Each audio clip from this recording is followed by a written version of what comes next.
Hi, this is Hunter Williams. I serve as a missionary with Awana, and the question I'm covering today is this.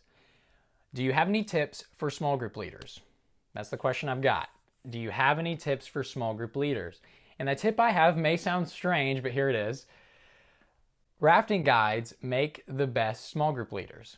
Rafting guides, you heard that right, like whitewater rafting. Rafting guides make the best small group leaders. Now, that answer probably leads to more questions, but here's what I mean. So I live in Chattanooga, Tennessee, and there are rivers all around me, predominantly the Tennessee River. And there's a lot of different experiences and tours you can take around Chattanooga through that river. So for example, one of the most popular tours you can take in Chattanooga in general is called the Duck Tour. And what it is, it's a World War II duck, and those can go on land and in sea. So for half the tour, you're on land going through downtown Chattanooga. And for the second half, you're in the water and it becomes a boat and you go through the tour that way. And while that tour has great experiences, it is predominantly just information.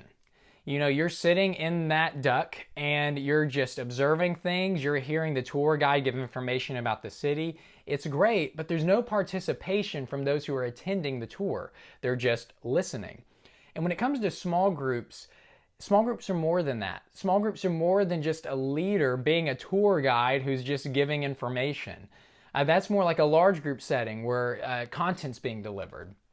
But small groups primarily, it's not about content delivery, it's about taking the content you've heard and learned and thinking through how to apply it. It's discussing it. It's engaging with it so that you can do something with it. That's why you need smaller groups so that group can have that engagement. So if I had to summarize what small groups are, the goal of them is to facilitate spiritual engagement.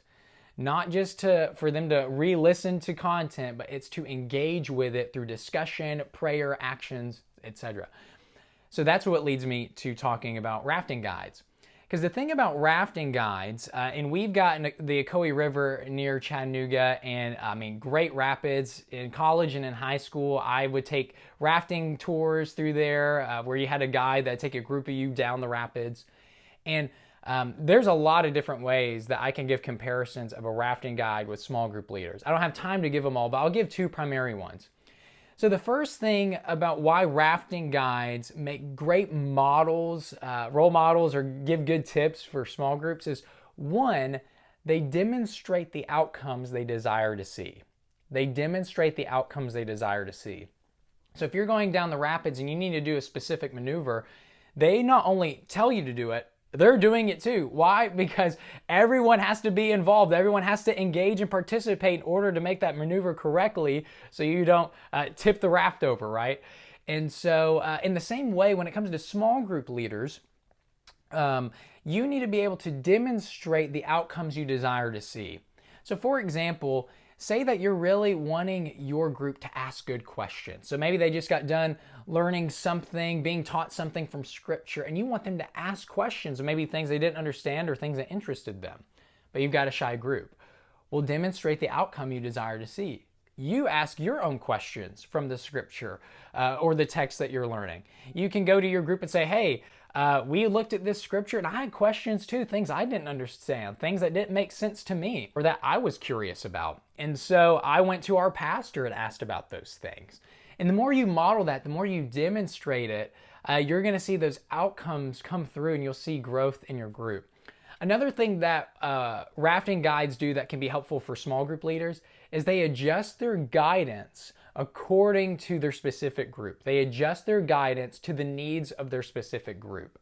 So for example, the Ocoee, when you look at different packages or ways you could go down the river, there's all day versions of it where you raft for a little bit, stop, eat, and then go. There's smaller portions where you can just do it for a few hours. There's different tracks, different ways you can go through the Ocoee. And so depending on what you choose, that's the guide has to adjust their guidance to the way you go through the rapids. And in the same way, as a small group leader, you need to be able to look at the specific needs of your group, which means you have to get to learn the people in your group, whether it's kids, teens, or adults. You need to learn who's in your group, see their needs, and adjust your guidance, your facilitation in that group accordingly. So for example, you might have had a group previously who was really talkative and a lot of it was trying to rein them in, where you have a new group that doesn't talk at all. And so with that new group, you got to adjust to their needs. You got to give more icebreakers. You got to give more runway into deep conversation. Maybe you got a group that was really good with prayer previously, but a new group is struggling when it comes to prayer as a group. And so being able to adjust your guidance, there's no one size fits all in small group leading because every group you lead is different. So those are my 2 tips. Overall, when you're looking at small groups, you're facilitating spiritual engagement. And part of that spiritual engagement is you demonstrate the outcomes you desire to see and you adjust your guidance according to the needs of your specific group. And I promise you, you will wade through the rapids of small group leading with more tenacity and growth. So if you have any more questions about small group leading or about children's ministry or anything, feel free to send me an email at hunterw@awana.org. Other than that, have a great day and God bless.